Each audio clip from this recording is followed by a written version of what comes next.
اللہ کے نبی صلی اللہ علیہ وسلم جب ہجرت فرما کر کے مکہ معظمہ سے مدینہ منورہ پہنچے تو آپ نے یہودیوں کو دیکھا کہ وہ 10ویں محرم کا روزہ رکھتے ہیں. تو اللہ کے نبی صلی اللہ علیہ وسلم نے ان سے دریافت کیا کہ تم لوگ کس لیے روزہ رکھتے ہو, وجہ کیا ہے روزہ رکھنے کی؟ تو انہوں نے کہا کہ آج کے دن ہمارے نبی موسیٰ علیہ السلام کو اللہ تعالیٰ نے فرعون سے نجات دی تھی, تو اس کے شکرانے میں ہم 10ویں محرم کا روزہ رکھتے ہیں, اور یہ روزہ ان کے اوپر فرض تھا. اور اس وقت رمضان المبارک کا روزہ اسلام میں فرض نہیں ہوا تھا, اس کی فرضیت کا حکم نازل نہیں ہوا تھا.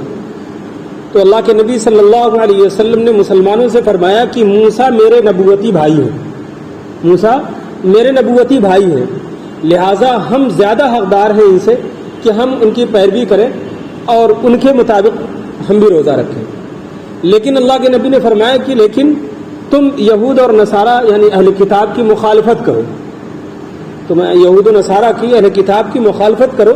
اگر وہ صرف 10ویں کا روزہ رکھتے ہیں تو دو دن کا روزہ رکھو, 9ویں اور 10ویں کا, یا 10ویں اور 11ویں کا, 2 دن کا روزہ رکھو. تو امام ابو حنیفہ رحمۃ اللہ علیہ کے یہاں, احناف کے یہاں, اپنے ہمارے مسلک میں یا تو 2 روزے رکھے جائیں. اگر کوئی شخص 3 روزے رکھ لے, 9, 10 یا 11, تو یہ افضل ترین روزہ ہوگا. صرف 1 دن کا روزہ رکھنا یعنی 10ویں تاریخ کا روزہ رکھنا یہ مکروہ ہے. یہ کیا ہے؟ مکروہ ہے, اس لیے کہ یہودیوں کی مطابقت ہے. اور 9 یا 10 رکھا جائے, یا 10 یا 11, یا پھر تینوں رکھ لیے جائیں. لیکن اس دور میں اس وقت آ کر کے مولانا منظور نعمانی رحمۃ اللہ علیہ, یہ حدیث کے بہت بڑے عالم اور محقق گزرے ہیں, انہوں نے جو تحقیق کی ہے, انہوں نے اس دور کے لحاظ سے فرمایا ہے کہ اس دور میں آ کر کے یہ کراہت ختم ہو گئی ہے. وجہ یہ ہے کہ یہود بھی اپنے مذہب کو بھول چکے ہیں, یہودی خود, اور خاص طور سے ہندوستان میں یہودی نہیں پائے جاتے. جب پائے نہیں جاتے تو پھر ان کی مطابقت بھی نہیں ہو سکتی. اللہ کے نبی صلی اللہ علیہ وسلم کے پڑوس میں یہودی تھے تو ان کی مطابقت کا خطرہ تھا, لیکن یہاں پر یہودی نہیں پائے جاتے. اور دوسری چیز یہ کہ دنیا میں جو یہودی ہیں بھی, وہ اس وقت اپنے دین سے بالکل بھی پھر چکے ہیں, ایک دم ہی پھر گئے.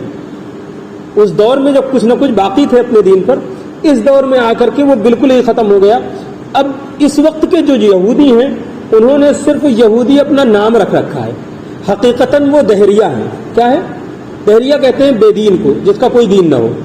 حقیقت میں وہ لا دین ہے, بے دین, ان کا کوئی دین نہیں ہے. وہ 10ویں محرم کے روزے کو بھی نہیں جانتے اب کہ 10ویں محرم کب ہوتی ہے اور کب روزہ رکھنا چاہیے, یہ بھی ان کو پتہ نہیں ہوتا کہ کب آیا, 10 محرم کی 10 تاریخ کب آئی اور کب گزر گئی, اس کا ان کو خبر بھی نہیں اس کی. تو لہٰذا اس لحاظ سے انہوں نے کہا کہ اگر کوئی شخص اس دور میں آ کر کے صرف 1 دن کا روزہ رکھ رہا تو پھر وہ مکروہ نہیں ہے, جیسے کہ امام شافعی رحمۃ اللہ علیہ کا مسلک ہے بھی.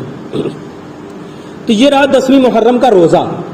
تو یہی چیز اللہ کے نبی صلی اللہ علیہ وسلم نے رمضان المبارک کے روزے کی فرضیت سے پہلے اس کو فرض قرار دیا تھا. یہ مسلمانوں پر یہ 2 دن کے روزے فرض تھے. پھر اس کے بعد جب کتب علیکم الصیام کما کتب علی الذین من قبلکم, یہ آیات جب نازل ہو گئی تو پھر رمضان المبارک کے روزے فرض ہو گئے.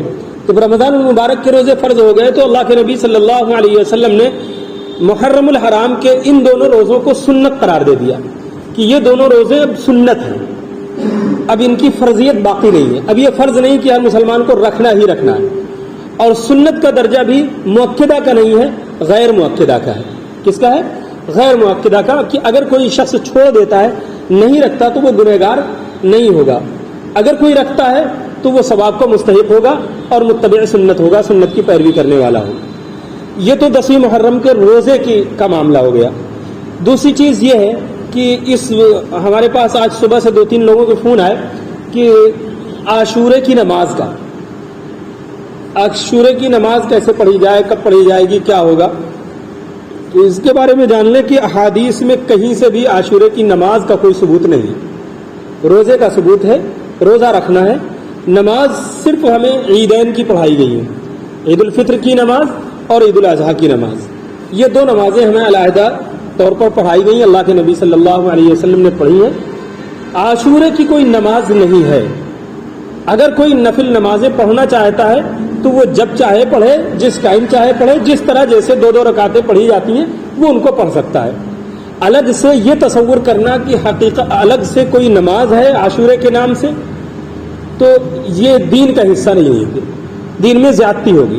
اور اللہ کے نبی صلی اللہ علیہ وسلم کا فرمان ہے من احدث فی امرنا ھذا ما لیس منہ فہو رد، میرے اس دین میں، یہ اللہ کے نبی کا دین ہے، یہ ہماری آپ کی جاگیر نہیں ہے، من احدث فی امرنا، میرے اس دین میں اگر کوئی شخص نئی چیز پیدا کرے گا، ھذا ما لیس منہ، جو اس میں نہیں ہے، فہو رد، تو وہ چیز کیا ہے؟ رد کر دی جائے گی، اللہ کے ہاں اس کی کوئی حقیقت نہیں ہوگی۔ ایک چیز ہے، اور دوسری جگہ اللہ کے نبی صلی اللہ علیہ وسلم کا فرمان ہے کہ کل محدثۃ بدعہ وکل بدعۃ ضلالہ وکل ضلالۃ فی النار، کہ ہر دین میں اگر کوئی چیز نئی پیدا کر دی جائے تو وہ بدعت ہے، وکل بدعۃ ضلالہ، اور ہر بدعت گمراہی ہے، وکل ضلالۃ فی النار، اور ہر گمراہی جہنم میں لے جانے والی ہے۔ تو ہمیں ہر اس چیز سے بچنا ہے جو اللہ کے نبی کی سنت سے ہٹ کر کے ہو، ہمیں ہر اس چیز کو اختیار کرنا ہے جو اللہ کے نبی کی سنت کے مطابق ہو۔ اور رہی بات حضرت حسین رضی اللہ عنہ کی شہادت کی، حضرت حسین رضی اللہ عنہ کی شہادت بہت ہی مظلومانہ طریقے سے ہوئی، اور وقت کا جو حاکم تھا اس کے اشارے پر ہوئی، جیسے بھی ہوئی ہو، قتل کرنے والے جو بھی لوگ رہے ہوں، لیکن کچھ نہ کچھ وقت کے حاکم کی رضامندی شامل گئی۔ اگر وقت کے حاکم کی رضامندی شامل نہ ہوتی تو لازمی بات ہے ساری دنیا کوئی ایک معمولی سا قتل کر دیا جائے، اور وہ بھی اسلامی حکومت میں جہاں پر اسلام کا دور ہو، تو وہاں پر کوئی ایک بھی ناحق قتل کر دیا جائے تو قاتل کو کیا سزا ہے؟ قصاص، قاتل کو قتل کیا جائے گا۔ لیکن اتنا بڑا جرم کہ اللہ کے نبی صلی اللہ علیہ وسلم کے نواسے حضرت حسین رضی اللہ عنہ، جو مسلمانوں کی جان تھے، اسلام کی جان تھے، دین کی جان تھے، سب کچھ تھے، ان کو قتل کر دیا جائے اور پھر قاتلوں کو سزا بھی نہ ملے، تو اس کا مطلب کچھ تو دال میں کالا ہے۔ چاہے وہ روایات میں کچھ بھی ہو، تاریخ میں کچھ بھی آ رہا ہو، اس کی طرف سے جتنے بھی عذر پیش کیے جا رہے ہوں، لیکن کچھ نہ کچھ تو کھوٹ ہے۔ اگر کھوٹ نہ ہوتا تو کچھ سزا دی جاتی۔ دوسری چیز، حضرت حسین رضی اللہ عنہ کی شہادت لازمی بات ہے، مسلمانوں کے لیے بہت بڑی تکلیف کی بات ہے، جو حقیقت میں اللہ کے رسول صلی اللہ علیہ وسلم سے اور آپ کے اہل بیت سے محبت رکھتا ہے اور رکھنا چاہیے، ایمان کا حصہ ہے۔ اللہ کے نبی صلی اللہ علیہ وسلم نے خود ارشاد فرمایا ہے کہ تم میرے اہل بیت سے میری وجہ سے محبت کرو، میرے لیے محبت کرو۔ مسلمانوں کو باقاعدہ اللہ کے نبی نے حکم فرمایا کہ تم میرے لیے ان سے محبت کرو، اللہ کے نبی کے لیے محبت کرنی ہے۔ دوسری چیز یہ کہ اللہ کے نبی صلی اللہ علیہ وسلم کی بخاری شریف کی حدیث ہے کہ اللہ کے نبی نے فرمایا ترکت فیکم ثقلین، میں تمہارے درمیان 2 بھاری چیزیں چھوڑے جا رہا ہوں، اگر تم ان کو پکڑے رہو گے تو گمراہ نہیں ہوگے۔ ایک کیا ہے؟ کتاب اللہ، ایک حدیث میں، اسی حدیث میں کتاب اللہ و سنتی، اللہ کی کتاب اور اس کی سنت، اور اسی روایت میں اسی سند کے ساتھ اسی راوی سے کتاب اللہ و اہل بیتی، کتاب اللہ اور میرے اہل بیت۔ ایک جگہ اللہ کے نبی صلی اللہ علیہ وسلم نے فرمایا اذکر اللہ فی اہل بیتی، اذکر اللہ فی اہل بیتی، اذکر اللہ فی اہل بیتی، تم میرے اہل بیت کے سلسلے میں اللہ سے ڈرتے رہنا، تم میرے اہل بیت کے سلسلے میں اللہ سے ڈرتے رہنا، تم میرے اہل بیت کے سلسلے میں اللہ سے ڈرتے رہنا۔ اللہ کے نبی کا یہ جو فرمانا اتنی زیادہ تاکید کے ساتھ، اس سے ظاہر ہو رہا کہ امت کی طرف سے کچھ گڑبڑ ہونے والی تھی، تبھی یہ تاکید اللہ کے نبی نے فرمائی تھی۔ حضرت حسین رضی اللہ عنہ کے ساتھ اور حضرت حسن کے ساتھ، دونوں بھائیوں کے ساتھ جو معاملہ ہوا، حضرت حسن کو زہر دیا گیا، حضرت حسین رضی اللہ عنہ کو مظلومانہ طریقے سے شہید کیا گیا، صرف انہی کو نہیں، ان کے پورے گھرانے کو بالکل ایک دم سے مٹا دینے کی کوشش کی گئی کہ ایک دم سے مٹا کے ختم کر دیا جائے، لیکن اللہ کو باقی رکھنا تھا۔ اللہ نے حضرت حسن کی اولاد میں سے ایک کو باقی رکھا، جبکہ دونوں بھائیوں کی کافی اولادیں تھیں۔ حضرت حسن کی اولاد میں سے ایک بھائی کو باقی رکھا اور حضرت حسین کی اولاد میں سے بھی ایک فرد کو باقی رکھا، دونوں باقی رہے کہ دونوں بھائیوں کی اولاد میں اللہ نے ان دونوں بھائیوں سے نسل کو آج تک دنیا میں قائم رکھا ہے۔ یہ اللہ کا نظام ہے، اللہ کی طرف سے حفاظت کی گئی، ورنہ لوگوں کی طرف سے کوشش کی گئی تھی کہ ایک دم سے مٹا کے ختم کر دیا جائے۔ اب معاملہ یہ آتا ہے کہ کیا حضرت حسین رضی اللہ عنہ کی شہادت کے بعد آج جو حالات ہیں مسلمانوں کے، جو خرافات جو بدعات، جو طریقے کی چیزیں مسلمانوں کے درمیان رائج ہیں، حضرت حسین رضی اللہ عنہ کے زمانے میں صحابہ موجود تھے. آپ کی شہادت کے وقت چند 1 2 4 6 صحابہ حیات تھے، موجود تھے.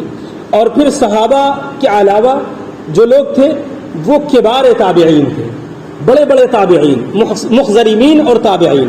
مخزرم ان کو کہا جاتا ہے جنہوں نے اللہ کے نبی کو تو دیکھا تھا لیکن ایمان نہیں لائے تھے، ایمان اللہ کے نبی کی وفات کے بعد لائے، تو ان کو مخزرم کہا جاتا ہے.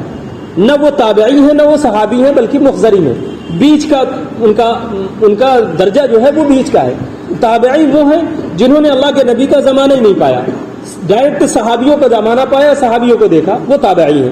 اور جنہوں نے اللہ کے نبی کا زمانہ تو پایا اور دیکھا بھی اللہ کے نبی کو لیکن اس وقت ایمان نہیں لائے تھے، ایمان تب لائے جب اللہ کے نبی دنیا سے رخصت ہو گئے تھے، تو ان کو مخزرم کہا جاتا ہے.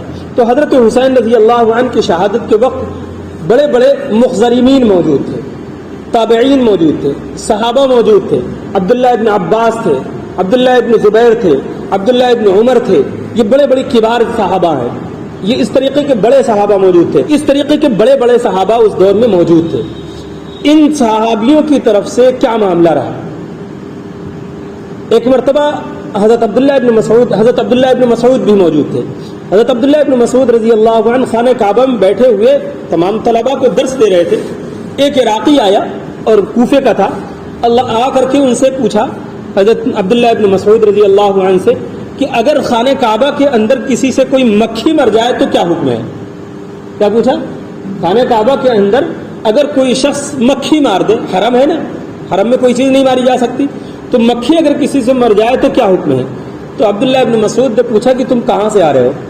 تو اس نے کہا کہ ہم عراق سے آ رہے ہیں، کوفہ سے. تو انہوں نے کہا کہ تم نے نواسۂ رسول کو قتل کر دیا، اس وقت تم نے یہ مسئلہ دریافت نہیں کیا کہ ہم نواسۂ رسول کو قتل کرنے جا رہے ہیں، اس کی کیا سزا ہوگی، اور تم مکھی کے مرنے کی دیت پوچھ رہے، معلوم کر رہے ہو ان سے.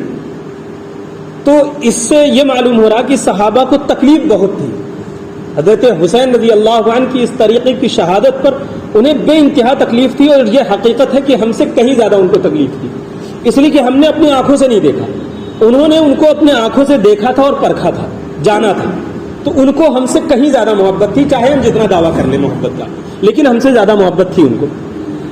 تو کیا حضرت حسین رضی اللہ عنہ کی شہادت کے بعد صحابہ کا یہی رویہ تھا جو ہمارا ہے، یہی طریقہ تھا جو ہم نے اختیار کر رکھا ہے؟ نہیں تھا. حضرت حسین رضی اللہ عنہ کی شہادت کے 70 سال بعد تک کوئی بھی معاملہ نہیں ہوا کسی طریقے کا. جیسے تمام صحابہ شہید ہوتے تھے، حضرت عثمان بھی شہید ہوئے تھے، پیاسے 3 دن رکھ کر کے شہید کیے گئے تھے. بلوائیوں نے ان کے گھر کے اندر ان کو شہید کیا تھا، قرآن کی تلاوت کرتے ہوئے شہید کیے گئے تھے.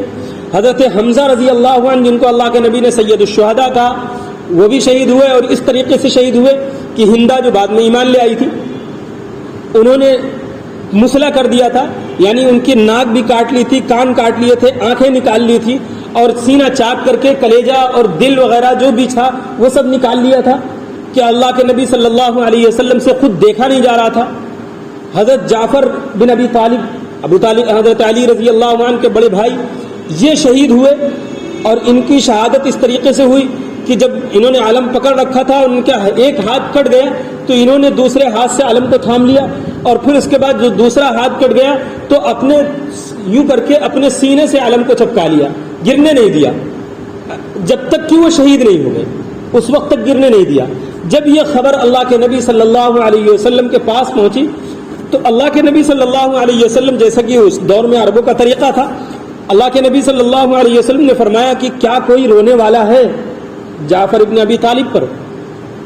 تو جیسے ہی یہ بات کہی ویسے ہی حضرات انصار اور مہاجرین فوراً اپنے گھر کے عورتوں کے پاس گئے اور جا کر کے کہا کہ تم لوگ ان کی شہادت کی خبر آئی ہے، اور جو عربوں کا پہلے کا طریقہ تھا اس کے مطابق تم لوگ رونا پیٹنا جس طرح کا طریقہ تھا اس کو اختیار کرنے کے لیے. تو اللہ کے نبی صلی اللہ علیہ وسلم نے فوراً صحابہ کو بلایا اور بلا کر کے اس کی معانیت کرائی. صحابہ نے تمام عورتوں کو منع فرما دیا.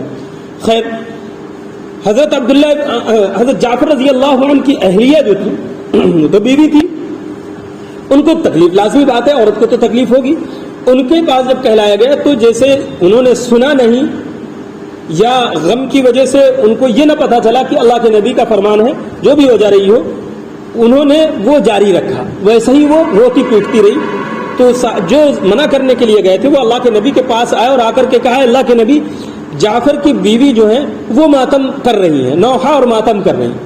اللہ کے نبی نے فرمایا کہ جاؤ جا کر کے منع کر دو. پھر دوبارہ آئے، کہا اللہ کے نبی وہ نہیں مان رہی. تیبارہ اللہ کے نبی نے فرمایا کہ جاؤ جا کر کے ان کے منہ میں خاک ڈال دو. کیا فرمایا؟ کہ جاؤ جا کر کے ان کے منہ میں خاک ڈال دو. النیاحۃ من عمل الجاہلیہ، یہ نوحہ اور ماتم گری یہ جاہلیت کے کاموں میں ہے، اسلام میں اس کا کوئی حصہ نہیں ہے. اسی دن سے اس کی ممانعت کر دی گئی. نہ حضرت حمزہ رضی اللہ عنہ کی شہادت پر کوئی ماتم ہوا، کوئی نوحہ ہوا، اور حضرت جعفر بن ابی طالب کے اسی دن کے منع کر دینے کے بعد، اس وقت کے منع کر دینے کے بعد پھر کسی نے نہ کوئی نوحہ کیا نہ ماتم کیا. اس کے بعد بہت سے صحابہ شہید ہوئے، بہت سی جنگیں ہوئیں اللہ کے نبی کے سامنے، اور پھر اس کے بعد حضرت ابو بکر کا زمانہ آیا، اس میں شہید ہوئے. حضرت عمر کا زمانہ آیا، اس میں شہید ہوئے. حضرت عثمان کا زمانہ آیا، اس میں شہید ہوئے. حضرت علی کا زمانہ آیا، اس میں بھی شہید ہوئے. لیکن کسی بھی صحابی کے شہادت پر کوئی نوحہ، کوئی ماتم، کچھ نہیں ہوا. حضرت حسن کی کو شہید ہی کہا جائے گا، شہید ہوئے، زہر سے شہید کیا گیا، اس پر بھی کوئی نوحہ اور ماتم نہیں ہوا. اگر ہونا چاہیے تھا تو حضرت حسین کرتے، اس لیے کہ حضرت حسین بھائی تھے ان کے. اگر نوحہ اور ماتم ہونا چاہیے تھا تو حضرت حسین کرتے. حضرت حسین رضی اللہ عنہ کی شہادت کے بعد آپ کے بیٹے حضرت علی زین العابدین، جن کا نام علی ہے اور زین العابدین ان کو کہا جاتا ہے، وہ حیات تھے، موجود تھے، وہ نوحہ و ماتم کرتے. آپ کی بہن حضرت زینب اور حضرت کلثوم یہ دونوں موجود تھیں، یہ لوگ کچھ نوحہ و ماتم کرتی. جتنی باتیں شیعہ ان کے بارے میں بیان کرتے ہیں وہ سب من گھڑت روایات ہیں. اہل سنت کی روایات میں کچھ بھی نہیں ملتا. اہل سنت کی جو کتابیں ہیں حدیث کی، صحاح ستہ ہوں یا ان کے علاوہ، اس میں کہیں بھی نہیں ملتا. شیعوں کی جو اپنی الگ کتابیں ہیں اس میں وہ ساری نوحہ و ماتم گری ملتی ہے. تو وہ ہمارے نزدیک بالکل بے بنیاد اور موضوع ہے، من گھڑت ہے، ہم اس کو نہیں مانتے. تو حضرت حسین رضی اللہ عنہ کی شہادت کے 70 سال کے بعد ایک مرتبہ کوفہ کے شیعوں نے کوشش کی تھی نوحہ اور ماتم کرنے کی، لیکن عباسیوں کا دور تھا اور فوراً اس پر پابندی لگا دی گئی اور کسی کی ہمت نہیں ہوئی.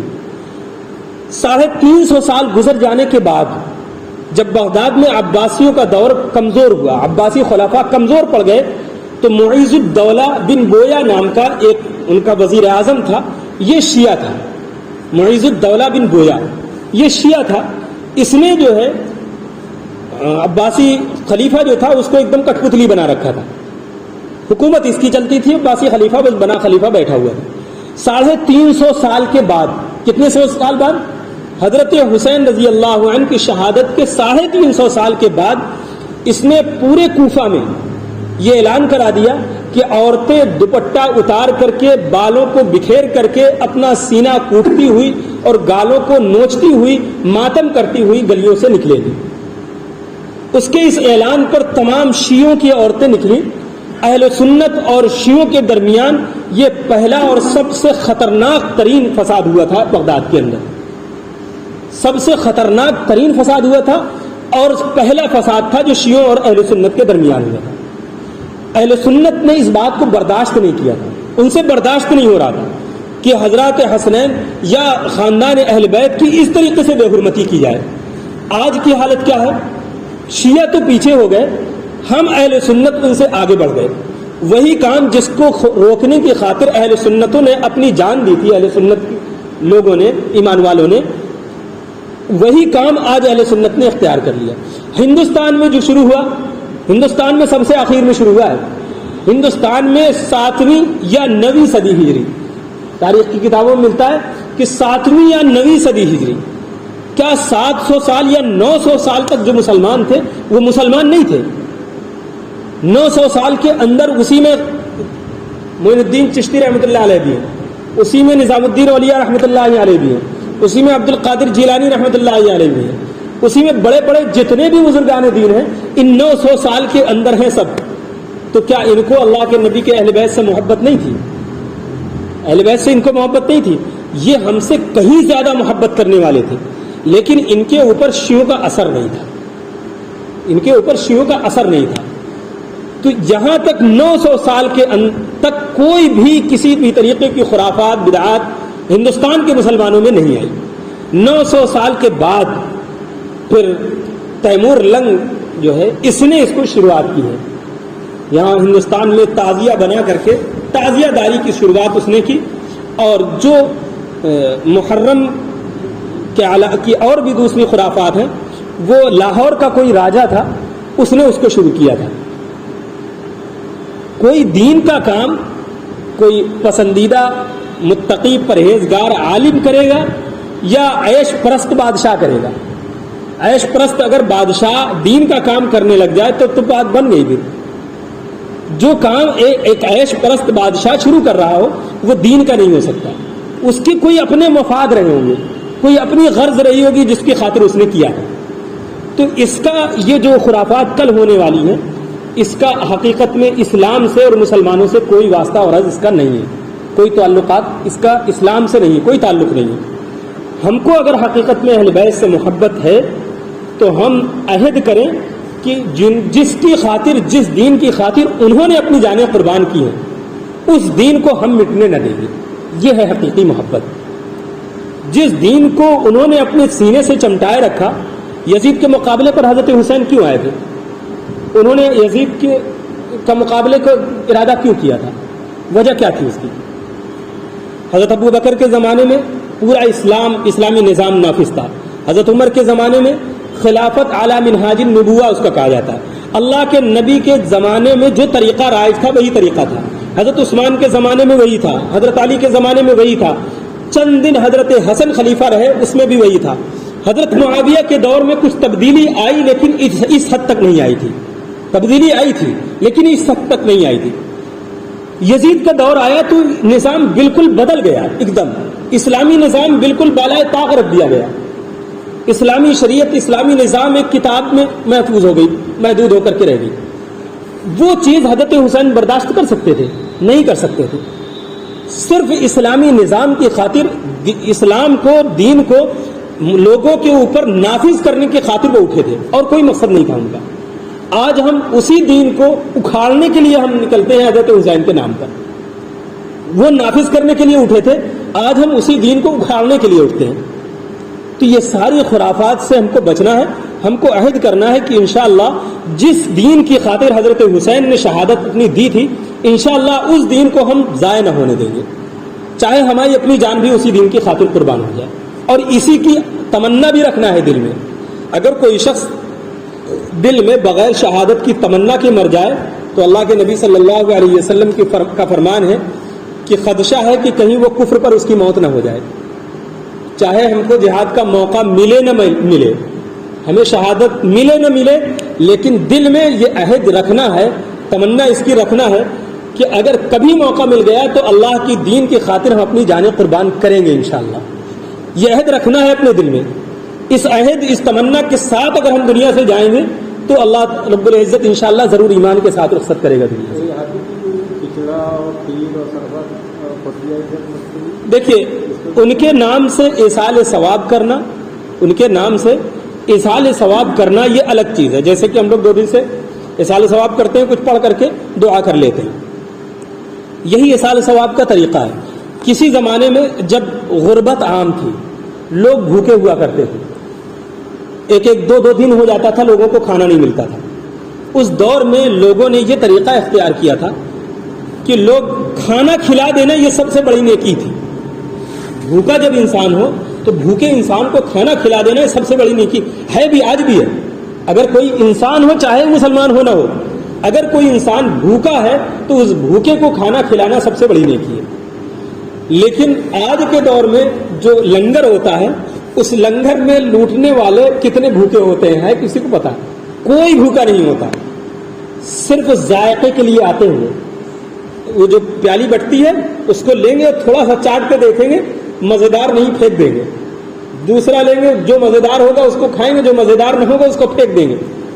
کتنا ثواب ملے گا آپ کو؟ ملے گا آپ کو ثواب؟ نہیں مل سکتا, کبھی نہ ملے گا ثواب. تو آج کے دور میں یہ جو طریقہ ہو گیا ہے لنگر کا یہ بالکل غلط ہے. وہ تو کھانے کی بات ہو گئی, جو لوگ دیتے ہیں مطلب جیسے تازیہ آ گئی, ہاں اس کے سامنے وہ لنگر کر رہے ہیں، کیا دے رہے ہیں، سربت بانٹ رہے ہیں، جڑا بانٹ رہے ہیں، کرنا چاہیے نہیں کرنا چاہیے. پہلی بات تو تعزیہ جو ہے یہی درست نہیں ہے. اس کا تو اسلام سے مسلمانوں سے کوئی واسطہ غرض ہے ہی نہیں. یہ بالکل فضول چیز ہے جو مسلمانوں کے اوپر تھوپ دی گئی ہے. اور خاص طور سے اس اہل سنت مسلمانوں میں یہ چیز رائج ہوئی ہے اس علاقے میں جو اودھ کا علاقہ کہا جاتا ہے. کسی زمانے میں جو اودھ کا علاقہ تھا پورا، جو لوگ تاریخ پڑھے ہوئے ہیں وہ جانتے ہیں کہ لکھنؤ کے نواب جتنے بھی تھے وہ سب شیعہ تھے، وہ سب شیعہ تھے. اس دور میں اہل سنت پر بہت ظلم ہوا ہے اس پورے علاقے میں جو اودھ کا علاقہ ہے. اس کی تاریخ آپ پڑھیے، اس دور میں اتنا ظلم ہوا، اور خصوصاً سادات کے اوپر بہت ظلم ہوا ہے. یعنی سید خاندان کے جو لوگ تھے ان کے اوپر بہت ظلم ہوا ہے. وہ ظلم کیا تھا کہ ان نوابوں کی طرف سے ان کے اوپر یہ لازم کیا گیا تھا کہ تم شیعہ مذہب اختیار کرو. اگر شیعہ مذہب اختیار نہ کرو گے تو حکومتوں کی طرف سے جو تم کو جاگیریں معافیات جو دی گئی ہیں وہ سب تم سے چھین لی جائیں گی. تو ان میں جو جاہل تھے، جن کو ایمان سے محبت نہیں رہی، انہوں نے شیعہ مذہب اختیار کیا. اسی وجہ سے آپ لوگوں کو آج ملتے ہوں گے شیعوں میں سید بہت ملتے ہیں، شیعوں میں سید بہت ملتے ہوں گے. یہ وہی ہیں جنہوں نے نوابوں کے دور میں شیعہ مذہب اختیار کر رکھا تھا. جہالت کی بنیاد پر، لا علمی کی بنیاد پر انہوں نے شیعہ مذہب اختیار کر لیا، ایمان کو بیچ دیا، دنیا کو خرید لیا. ایمان بیچ کر کے دنیا کو خرید لیا. اور جنہوں نے ایمان کو باقی رکھا، دنیا کو ترجیح نہیں دی، ان سے ساری جاگیریں، ساری معافیات چھین لیے گئے. اسی وجہ سے آپ دیکھیے کہ آج بھی شیعوں کے پاس ویسے ہی دولت اور جاگیر اور سب کچھ موجود ہے، لیکن ان کے علاوہ جو سادات ملیں گے ان کے پاس وہ چیزیں کم ملیں گی، وہ نہ ملیں گی آپ کو. وجہ یہ کہ ان سے چھین لی گئی ہے. انہوں نے اپنے ایمان بچایا اور مال اور دولت چھین جانے دیا. جنہوں نے اپنے ایمان کو نہیں، مال و دولت سے محبت کی، وہ شیعہ مذہب انہوں نے اختیار کر لیا. اسی طریقے سے جو اہل سنت عوام تھی، اس عوام کے اوپر انہوں نے کیا کیا کہ لوگ غریب تو تھے ہی، کسی کے پاس کھانے کو نہیں ہوتا تھا، کسی کے پاس پہننے کو نہیں ہے، کسی کے پاس کچھ نہیں ہے. تو بعض لوگوں کو انہوں نے، جیسے علاقے تھے، علاقے کے کچھ لوگوں کو زمینیں دی کہ اگر تم اپنے علاقے میں اس چیز کو رائج کرو، اہل سنت سے یہ کام انجام دلواؤ تو تم کو اتنی زمینیں دی جائیں گی، تم کو اتنا انعام دیا جائے گا. عوام کے اندر اتنے روپیے تقسیم کیے جاتے تھے. وہ جو بیچارے بھوکے ننگے لوگ تھے وہ صرف اپنے پیٹ پالنے کی خاطر تعزیہ اٹھاتے تھے اور جانتے تھے کہ ہم غلط کر رہے ہیں، لیکن صرف پیٹ کرواتا تھا. آج انہی کی نسل، انہی کی اولاد اسی کو دین اور مذہب سمجھ کر کے کرنے لگی ہے. یہ ہے نتیجہ. یہ ہوا ہے اس علاقے میں. جو تاریخ پڑھے ہوئے ہیں وہ خوب جانتا ہے، اور کہیں باہر نہیں. آپ تاریخ آئین وہ اٹھا کر کے دیکھ لیجئے، اس میں ساری تفصیل لکھی ہوئی ہے. یہ ساری تفصیل لکھی ہوئی. آپ کے یہ حامد شاہ رحمۃ اللہ علیہ ہیں، کیا شیعہ تھے؟ یہ شیعہ نہیں تھے، اہل سنت ہے. یہ ان کی اولاد کا 90% حصہ اس وقت شیعہ ہے. 90% حصہ شیعہ ہے. یہ آپ کے مانی پور کے شیعہ بھی، یہاں بھی ایک خاندان ہے جو ان کی اولاد سے ہے. ایک خاندان ہے اس میں جو ان کی اولاد میں سے ہے. مصطفیٰ آباد اونچاہار ہے، وہاں پر 3 بھائی تھے ان کی اولاد میں سے. ان 3 بھائیوں میں سے تینوں کی جاگیریں چھین لی گئی. چھین کر کے ان کو یہ دیا گیا، آفر دیا گیا کہ اگر تم شیعہ مذہب اختیار کر لو تو ساری جاگیریں تم کو دے دی جائیں واپس، مزید اور زیادہ دی جائیں گی. تو ان میں سے 2 بھائیوں نے شیعہ مذہب اختیار کر لیا اور ایک بھائی نے شیعہ مذہب اختیار نہیں کیا.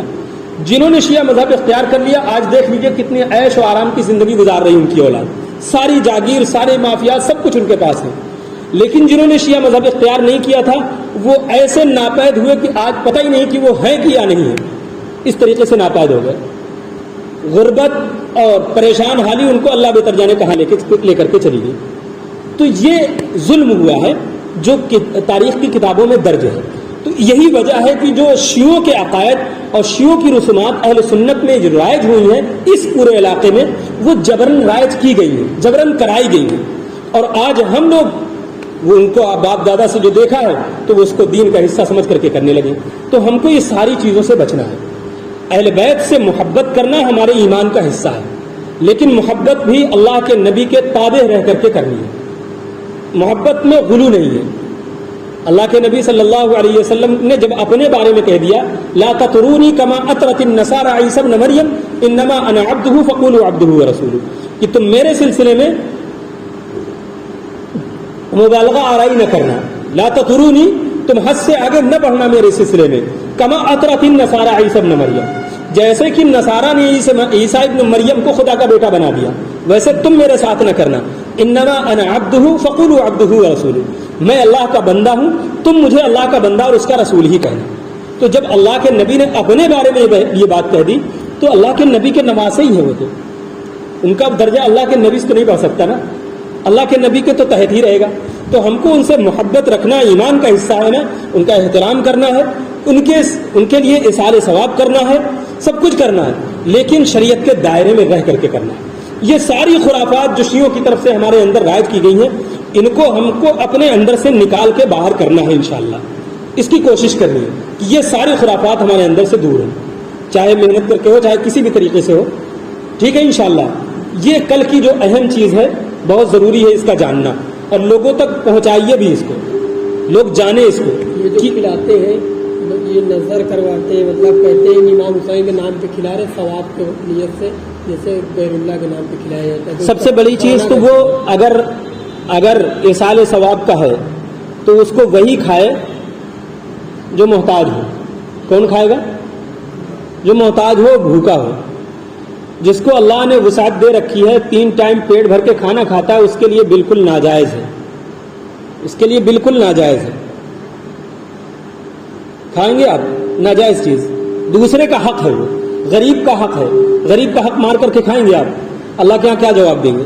کوئی بھی ہو اصال ثواب کا کوئی بھی عمل ہو, نظر کے نام سے نظر بھجواتے ہیں, جیسے شیرمال ہے, یہ کھیر ہے. اور دیکھیے یہ نظر جو ہوتی ہے, آپ کو ایک چیز بتا دیں کہ نظر سوائے اللہ کے کسی کے لیے درست نہیں ہے. نظر کو عبادت کہا گیا ہے شریعت میں, نظر عبادت ہے. نظر کیا ہے؟ نظر عبادت ہے, اور عبادت سوائے اللہ کی کسی کی نہیں ہے. اگر اصال ثواب کا ہے تو وہ غریبوں کا حق ہے, اگر نظر کا ہے تو وہ ہمارے لیے درست نہیں ہے, اس لیے کہ پھر وہ غیر اللہ کا ہو گیا. نظر صرف اللہ کے لیے ہوگی. اچھا جی, بنوا کے آتے کہ غریبوں میں تقسیم کرتے ہیں, غریب میں تقسیم کر دیجیے, بالکل جو غریب ہیں ان میں آپ تقسیم کیجیے, لیکن دیکھ کر کے کہ غریبوں ہی کو تقسیم کیجیے گا. ایسے کو نہیں جو چک کے دیکھے کہ مزیدار ہے کہ نہیں, اس کو نہیں. جو غریب بیچارہ بھوکا ہے کہ اس کو آپ تھوڑا سا نمک زیادہ کر کے بھی دے دیں, تب بھی وہ اپنی بھوک مٹانے کے لیے کھا لے کہ بھیا پیٹ میں جائے, پیٹ کی بھوک مرے, چاہے جیسا.